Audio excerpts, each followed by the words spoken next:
dinga mpivoaran'ny zava-maniry mifandray amin'ny soratra masina. Fandalinana ny ten'Andriamanitra miompana amin'ny zavaboary ary anatsoahana lesona ara-panahy. Hoy Jesosy, izao ny voaloboka, ianareo ny sampany izay miray amiko ary izao aminy dia mamobe izy, fa raha misaraka amiko kosa ianareo dia tsy mahay manao na inona na inona. Jaona 1:10. Dinga mpivoaran'ny zava-maniry mifandray amin'ny soratra masina. Iarahanao amin'ny faly alairan-dranto, taleny ny sampana fampandrosoana, fivodronambe ny fiangonana adventiste ranomasimbe Indiana.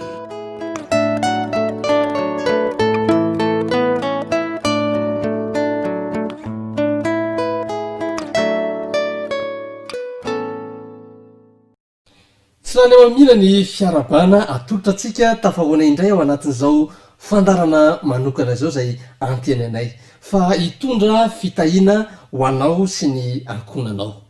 Ireo karazan-tany efatra izay ny lohatenin'ny fizarana faharoa arantsika amin'ity anioty, izay mbola ao anatin'ilay lohahevitra lehibe anankiray manao hoe dinga mpivoaran'ny zava-maniry mifandray amin'ny soratra masina. Inonay fa efa vonona ianao anaraka izay fizarana vaovao izay, kanefa toy ny mazatra antsika dia andaotsika iaraka amin'ny groupe ny antsirandray amin'ity hira mafinaritra anankiray tia mialohan'ny anarantsika ny votoatin'izao fandarana izao.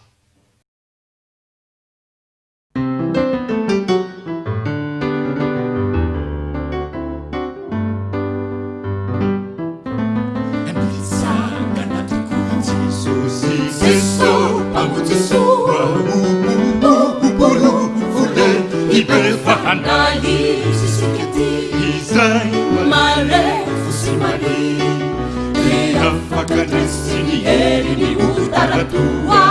kamana mantraya sutumbu isangana tukuti susi seso amuzesu buru fule ibefana sisiketi isai mare fusimari fakadresini erini utaratua kamana mantraya sutumbu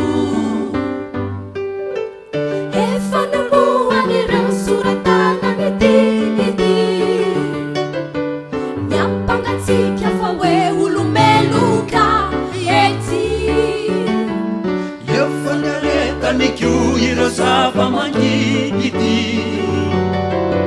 hatongatsika manisany velona haria mifalia koa mifalia rambola velona nara isika isa andray ampo sy akato ampite ilay fity sesositu hoany fandrosana mampiraly tory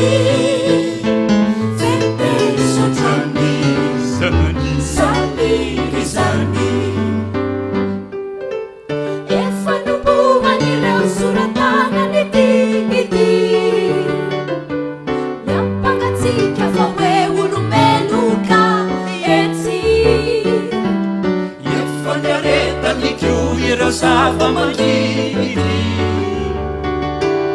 hatongatsika manisany velona ary koa mifalia rambola velona nara isika isa andray ampo sy akato ampite ilay fity sesosy tompolo hoany fandrosana mampiray tory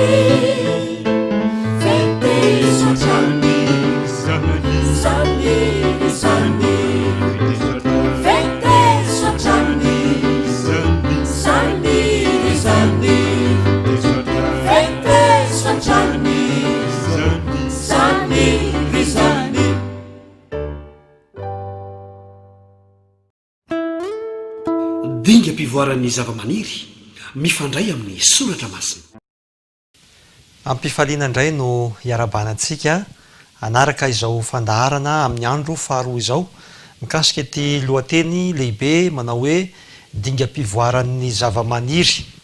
ary ny androany dia lohahevitra manokana satria hiditra eo amin'ireo karazana tany nofotany maromarina kokoa izay mety misy isika sy ny hevitra zany ndray a eo amin'ny soratra masina izay tena mifandray akaiky de akaiky mihitsy ny lesona na eo amin'ny ara-panahy zany koa miloha ny irisotsika eo amin'ny Andriamanitra rainay izay ny an-danitro engane mba ho asehonao indray ny fahendrenao ny amin'ny hevidalina izay finosiny teninao ary mba ho tsapanay ny lalam-pamonjena avy amin'izany izay tianao hitaritana ny fiainanay tsiraray avy mamelany elokay mamelany tsy fahatanteranay amin'ny anaran'i Jesosy amen fa milaza mandrakariva fa ny zavaboary a dia misy lesona zavaboary ny ataony tenin'Andriamanitra ireny mba hakana lesona eo amin'ny fiainantsika maly de hitatsika zany amin'ny resaka hoe zezika tsy verenantsika tsony zany fa andeha jerevantsika amin'izay le ny momba n'ireo tany satria ny zezika de tsy maintsy miaraka amin'ny tany andeha ho jerentsika ny ao amin'ny Joba toko 20 andininy 9 Joba toko 20 ny andininy 9 dia zao no voalaza ny tenin'Andriamanitra Joba toko 20 andininy 9 aminaran'i Jesosy ary makasaina amin'ny tany dia ampianatra anao izy ary ny hazan-drano any an-dranomasina dia hampahalala anao makasaina amin'ny tany dia ampianatra anao izy amin'ny dikateny hafa dia miteny izy manao hoe mitenena na hoe miresaha amin'ny tany dia hatorony anao hampianatra anao izy to tahaka ny milaza izany fa misy zavatra lesona tsoahana sy misy lesona ampitaina aminao amintsika ny reny a tany a izay namboarina ireny ary tsy mahagaga izany ry havana fa misy zava-miafina mihitsy a ao ambadika nyty antsona hoe tany izay noarian'Andriamanitra tamin'ny voalohany ity noarian'Andriamanitra ary nanteny hoe Adama aza anie de aza adino hoe fa nalaina avy amin'ny tany ary io tany io a no nampitoerin'Andriamanitra ireo tetikasany rehetra mba hiveloma ny olombelona de miverina izany eto manao hoe makasaina ary amin'ny tany hianaro ny zavatra misy ao amin'ny tany de ampianatra anao izy ny ao amin'ny lioka toko 9 andininy 11 dia Jesosy mihitsy no nanome ohatra ny amin'ny mpamafy ny aingany mpamafy anankiray dia niaraka tamin'ny masom-boly teny am-pelatanana dia nivoaka nandeha namafy ny voa zany ny voalaza ao ny zava-nisy de zao rehefa nanao an'ity fanoarana ty Jesosy a dia tsy azon'ny olona ny tena hevitra zay zavatra tiany zany fanoaran' Jesosy zany atao na dia ny hevitra aza Jesosy fa mba moramora kokoa ny andraisana azy de andeha fanoarana eo amin'ny fiveloman'ny olona andavanandro de ny fambolena izany tsy azon'ny mpianatra ary de voatery Jesosy a tsy maintsy nanazava indray tamin'ny mpianatra ny amin'ny hevitra ty fanoarana ity ary zao ny voalaza ny eo amin'ny lioka toko 9 ny andininy 12 ozy izy manao hoe lioka toko 9 manao hoe koa izao no hevitry ny fanoarana ny voa dia ny tenin'Andriamanitra manomboka eo zany Jesosy de tsy maintsy manazava hoe iny voa izay nafafy iny dia tsy inona akory fa iny no tenin'Andriamanitra izay nalefa mba hamonjena ny olombelona ary rehefa asesitsika ny tantara manomboka eo amin'ny lioka toko 9 ka hatrery amin'ny andininy 4 de mahiro tany a izay nandray an'ity voa ity misy karazana tany anakefatra ary de hitatsika eto amin'ny fanazavana eto zany hoe nisy ireo tany izay nandray an'ity voa tya voafafy teny amoron-dalana nisy a ireo voa izay voafafy teny ambon'ny vatolampy nisy ireo tany izay nisy ireo voa izay voafafy tany anaty tsilo ary ny fahefatra dia misy ny tany tsara inona no asehon'ireo tany ireo ny asehon'ny tany de tsy inona akory fa ny fotsika olombelona ny fotsika olombelona no asehon'ny tany ary voalaza teo fa ny voa dia ny tenin'Andriamanitra io tenin'Andriamanitra io dia misy hery io velona sy mahery ny tenin'Andriamanitra ary izany tenin'Andriamanitra velona sy mahery zany dia tian'Andriamanitra mba afafy ao amin'ny fotsika ka hianiry hirobona ary hitondra voa tsara ao amin'ny fiainantsika izany ary misoratra masina dia milaza fa izany tenin'Andriamanitra izany dia afaka manavao ny te mahatonga fahateraham-baovao eo amin'ny fiainan'ny olona. Ao amin'ny Jeremia toko 7 ny andinin'ny fahasivy nefa dia misy teny zay voalazan'ny tenin'Andriamanitra mikasika teny hoe ny tany dia ny fotsika, ary zao ny tsara marihana ao amin'ny Jeremia toko 7 ny andinin'ny fahasivy. Jeremia toko 7 andinin'ny fahasivy amin'ny anaran'i Jesosy zao ny voambara: ny fo dia mamitaka mihoatra noho ny zavatra rehetra, sady manana aretina tsy azo sitranina. Iza moa no mahafantatra ny aminy? Eto zany dia ny tenin'Andriamanitra dia efa milaza sahady fa na ny olona aza dia mety ho voafitaky ny fony satria tsy fantany, misy zavatra tsy araky ny eritreretany, ary izany indrindra no azavaina amin'ny alalan'ireto karazana tany anakefatra. Ary ireo moa no meny tenin'Andriamanitra ny azo inona zany dia zao: ireo no mandravona ny karazany fotsika tsiraray avy izay mandray an'izany tenin'Andriamanitra izany. Dia ho jerentsika tsiraray avy ny fanazavana momba nyray toerana zay namafazana. Nisy ireo voafafy araky ny voalaza ao amin'ny Luka toko 9 dia nisy ireo voafafy teny amoron-dalana ny 2:12. Zao ny voalazan'ny tenin'Andriamanitra ny 2:12. Ireo teny amoron-dalana dia izay mandre nefa avy ny devoly ka manaisotra ny teny ao am-pony fandrao hino izy ka hovonjena. Mazava ho azy araka izany fa ny lalana izay falehan'ny olona dia lalana izay efa voahitsakitsaka, tsy misy tany tsy misy toerana izay iafenany voa ao satria toerana izay mifitsaka vokatry ny fivezivezen'ny olona izany tany izany, ka tsy misy voa izay milevina ao anatin'ny tany. Dia tonga ny vorona satria hitan'ny vorona mibaribara ilay voa dia tsaingohan'ny vorona dia lany ilay tsy misy akony, tsy naniry akory fa dia efa lany vorona ilay voa izany. Misy kory havana tahaka an'izany eo amin'ny fiainantsika. Indraindray io fiainantsika io dia mieritreritra fa efa nahen'ny tenin'Andriamanitra aza diny fa zay ny voalaza eto mandre ny teny ozy izy, zay ny voalaza eto. Ireo teny amoron-dalana dia ireo izay mandre, tsy hoe tsy nandre zany fa mety ao am-piangonana zany tsika mety maheno ny tenin'Andriamanitra kanefany tsy misy asany, tsy nandalo tao anatin'ilay nofo-tany akory, ilay teny vao mivoaka avy eo dia ohatrany tahaka ny tsy misy asany. Na dia talazaina aza fa velona sy mahery ny tenin'Andriamanitra dia tsy misy asany zany rehefa tsy vonona ny andray an'izany ny fotsika. Ary izao ny voasoratra ao amin'ny Hebreo toko 7 ny 17 manome vahaolana ny amin'izany ny tenin'Andriamanitra. Zao ny voalaza ny anaran'i Jesosy, Hebreo toko 7 ny 17. Ozy izy manao hoe: fa mifananara isan'andro raha mbola atao hoe anio fandrao hisy aminareo ho tonga mafo noho ny famitahan'ny ota. Fandrao misy aminareo ho tonga mafo noho ny famitahan'ny ota. Mamitaka zany ny ota. Ary zay ny mahatonga an'ilay Jeremia toko 7 teo miteny hoe tsy fantatry ny olona mihitsy ny fo dia mamitaka noho ny zavatra rehetra, manana aretina tsy azo sitranina. Rehefa tsika mieritreritra fa zany vavaka ny en'ny tenin'Andriamanitra tao kanefa tsy nandray akory ilay teny arak'izay tokony ho izy. Noho izany dia zao mila misokatra amin'ny tenin'Andriamanitra ny fotsika. Mila resy lahatra isika fa io tenin'Andriamanitra io dia misy aina, misy hery afaka hanavao ny fiainantsika. Ny faharoa dia mikasika an'ireo voa izay voafafy teny amboniny vatolampy. Ny vatolampy dia haitsika tsara fa tsy sisy fakan'ny zavamaniry ho tafiditra ao. Fa ny voalaza dia zao nisy tany kely ihany izay nanirian'ilay zavamaniry. Zao ny voalaza eo amin'ny Lioka toko 9 ny 17. Lioka toko 9 ny 17 amin'ny anaran'i Jesosy. Nireo teny ambony vatolampy indray dia ireo izay mandre sady mandray ny teny amin'ny hafaliana nefa tsy manapaka ireo fa mino vetivety ihany, koa amin'izay andro isehon'ny fakapanahy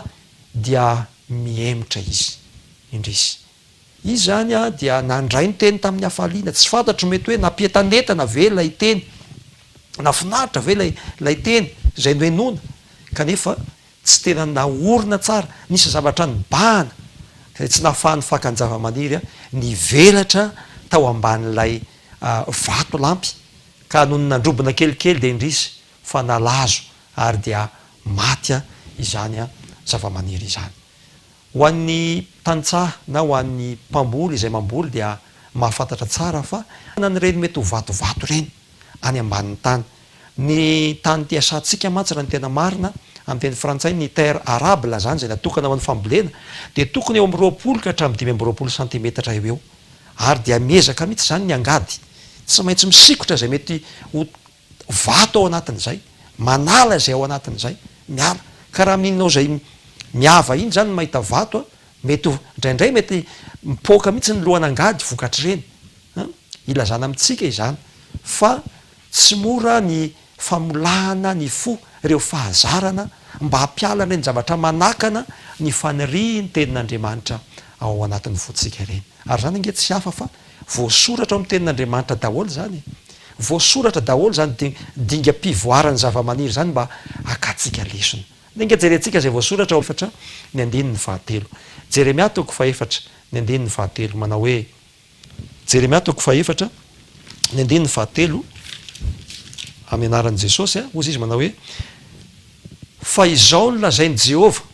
amin'ny Joda sy Jerosalema hevoy ny tombam-borakareo fa aza mamafy amin'ny tsilo na any vaovao anareo indraindray zany raha ilaina mihitsy eo amin'ny fahazaram-piainana eo amin'ny fanaranan'Andriamanitra de rehefa tena eo ampiasana ny tany ka fita hoe feno vato ilay tany de tsy maintsy miova mihitsy ilay tany tsy tsara ity fa andeo tsika iova ndray toerana izay hamafazana ny tenin'Andriamanitra zavatra mety eo amin'ny hisy eo amin'ny fiainantsika izany mba hatonga ny tenin'Andriamanitra handrobona sy hamaka ary hahazo faka eo amin'ny fiainantsika izany koa zava-dehibe zany a ny manao asa lalonofo tsara mihitsy eo fandinan'ny tenin'Andriamanitra lalonasa ozy izy ny tatsaha zay mpandray angady manao lalonasa ilaina zany avadika ny tany satria misy arena miafina ao amin'ny tany indrindra rehefa mifandray amin'ny voa dia ny tenin'Andriamanitra izy ny tany fahatelo dia voafafy teny amin'ny tsilo ilay voa inona indray no asehon'ny tsilo zay namafazana lazolazany hoe nitoeran'ilay voa ao amin'ny lioka toko fahavalo ny andininy faha 720 no milaza an'izay lioka toko fahavalo andiny fa 720 dia milaza manao hoe ireo teny amin'ny tsilo de izay mandre fa noho ny mandeha izy dia voageja ny fiaiahina sy ny arena ary ny fahafinaretan'izao fiainana izao ka tsy mahavanim-boa noho ny mandeha izy voageja gejay ny fiaiahiny fiainana miaiay lavany amin'ny fiainana ny arena ny fahafinaretan'izao fiainana izao hany ka tsy mahavanim-boa raha eo amin'ny ara-pambolena tokoa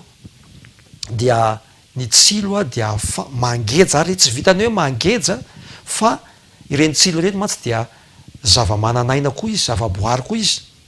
miara-mitombo miaraka amin'ilay voa zay nambolena eo izy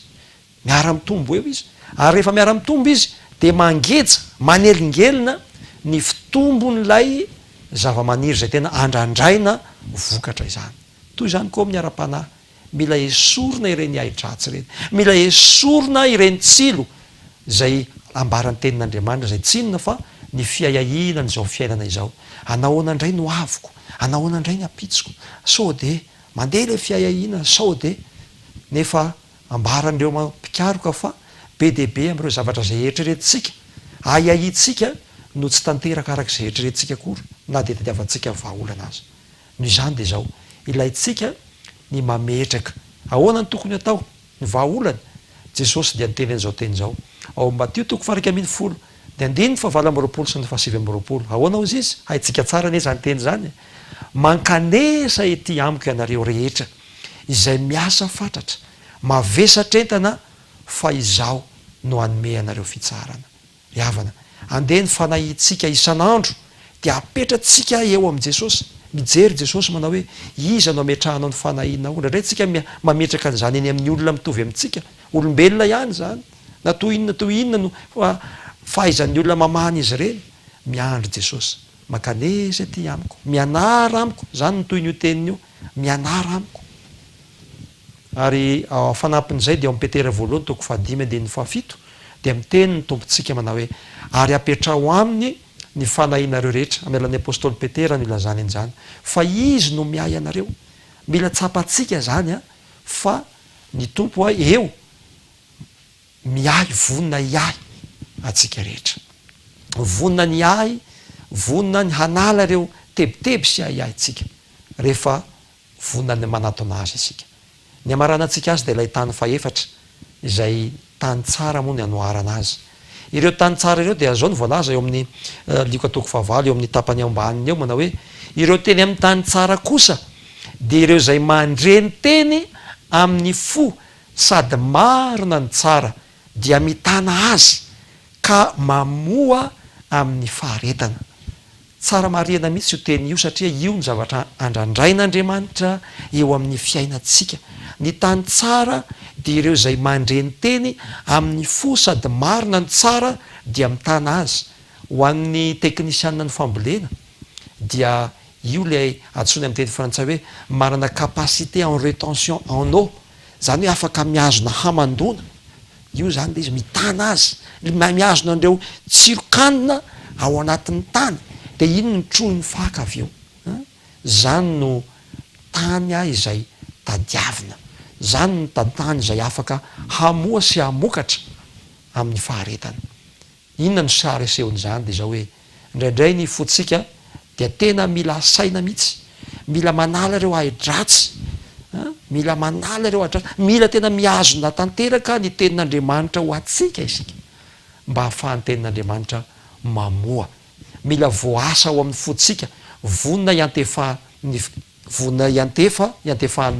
tenin'Andriamanitra. Mety tena angamba ianao hoe ka zany kristianina, za ohatrany tsy mbola tsapako mihitsy zany hoe inona ny tena fiovana, ohatra indraindray makivy ihany mamaky ny tenin'Andriamanitra, indraindray tsy azoko mihitsy. Ny tenin'Andriamanitra ry havana dia tsy natao hoe hovakiana hoe ezakezana ny mamaky azy, tsy be. Mety tentsika hoe za fa namaky ny baiboly Genesis ka hatramin'ny apokalypsy tsy ratsy akory zany, fa misy mpandinika kristianina ray de milaza fa mahatsara antsika lavitra ny mandinika tenin'Andriamanitra zay voafakafaka tsara, toko sy andininy anankiray, ary haitsika ny mandray lesona avy amin'izany tenin'Andriamanitra izany, haitsika ny misitona lesona ao anatin'izany, toy izay mamaky isika kanefa toy tahaka ny tsy nandray nininona. Rehefa ela nela de kivitsika hoe ina ary ny tenitenin'Andriamanitra atao. Ary zany indrindra ny voalazan'i Jesosy eo amin'ny Jaona toko 5:7-8, dinionnareo ny soratra masina. Izy tsy miteny hoe vakio dinionnareo ny soratra masina fa ireny ny manambara. Aoka zany notsapantsika izay mamaky ny tenin'Andriamanitra fa miaona amin'i Jesosy tsika, miresaka amintsika Jesosy aiza ao amin'ny tenin'Andriamanitra. Dia zava-dehibe izay, zava-dehibe zany zay nanarahantsika n'izay karazana tany efatra izay, satria nahoana ireo no ahafahantsika manomana ny fotsika mba ho tonga amin'ilay tena tany tsara izay voalaza moa eo ambanimbany eo. Fa ny mampiavaka ny tany tsara ity, ny vokatra izay nivokarina aminy ao Marka toko 4:20 izay mitovy amin'ny eo ambany eo de milaza fa Marka toko 4:20 dia zao ny tanjona rehefa amin'ity tany tsara ity, ary ireto no ilay voafafy teny amin'ny tany tsara de izay mandreny teny ka mandray azy. Mamoa manao ahoana? Ny sasany avo 30 eny, ny sasany avo 80 eny, ary ny sasany avo 100 eny. Zany ny fanirian'Andriamanitra ho aso anao de mba ho kristianina mitondra voa, mba ho kristianina fitahiana, satria nahoana mandray ireo manaiky asan'ny tenin'Andriamanitra amin'ny fo tokoa, ary azon'Andriamanitra ho fitahiana ho an'ny manodidina ny fiainatsika. Mamitina ny fon'olombelona rehetra sy mamitina ireo karazan-tany misy rehetra de mba ho lesona ho hanampy atsika be dehibe isaky ny mandray sy mihaino ny tenin'Andriamanitra isika. Raha sitraka ao dia andeha hiaraka hivavaka isika, angataka ny fanan'Andriamanitra mba hisy fiantefany aty amintsika ny fampiarana an'izany teny zany, ka dia hiaraka hitsangana isika hivavaka isika. Andriamanitra tianay eo, misaotra anao zay no ny teny mampahery nasehonao tamin'ireo karazan-tany efatra izay nomenao anay mba hatonga anay koa atsapa, mba hatonga anay koa handray lesona fa ilainay ny manana fo voasa isan'andro ny teninao, manaiky toerany teninao, satria amin'izao andro iainanay zao dia betsaka ny zavatra alefan'ilay ratsy, ka mahatonga ny fonay ho mafy, mahatonga ny fonay anirin-tsiro ny fiahiahina, mahatonga ny fonay tsy tena mandray araka ny tokony izy ny teninao. Koa ovao zay tompo malalo, aoka ny faranao masina ny asa ty anatinay mba ho tany mahavokatra anyry ny teninao isan'andro ny fonay amin'ny anaran'i Jesosy amen. Dinga mpivoaran'ny zava-maniry mifandray amin'ny soratra masina. Mety laza angamby ianao hoe to vita sahady ny androany. Mbola ito zay rahampitsoka nefa toy ny mahazatra antsika ety ampamaranana dia ireto indray ny fanontaniana zay ovalinao ao anatin'ny SMS ary alefanao miaraka amin'ny anaranao amin'ity laharana finday ity 034 20 872 24 034 20 872 24. Marina fa amin'ny alahady zao dia horaisinao aty amin'ny radio Azisy ny fanomezana fa ny anaran'ireo zay mahazo dia hitanao amin'ny page Facebook radio Azisy Tana Rampitso. Raha misy kosa fanontaniana mety manitikitika anao dia alefaso SMS amin'io laharana finday io ihany. Averinandray mandeha izy teo 034 20 872 24. Reto ilay fanontaniana zay apetraka aminao amin'ity anio ity. Fanontaniana voalohany ary. Inona no sary asehon'ny voa? Inona no sary asehon'ny voa? Ny fanontaniana faharoa, inona no sary asehon'ny tany? Inona no sary asehon'ny tany? Ny fanontaniana fahatelo, ny vona fafy. Inona avy ireo karazan-tany efatra izay niantefan'ny vona fafy? Ny fanontaniana fahaefatra dia hoe firy no mety ahita ny valiny marina? Firy no ahita ny valiny marina? Alefaso SMS amin'ilay tanina. Misaotra anao zay nanaraka hatramin'ny farany ny fandaharana tamin'ity anio ity. Rapitso dia lohateny lehibe iray indray no voaboasana amintsika eto dia ny hoe fepetra fampitsomoana ny voa. Tena maliny io lohahevitra Rampitso dinga mpivoaran'ny zava-maniry mifandray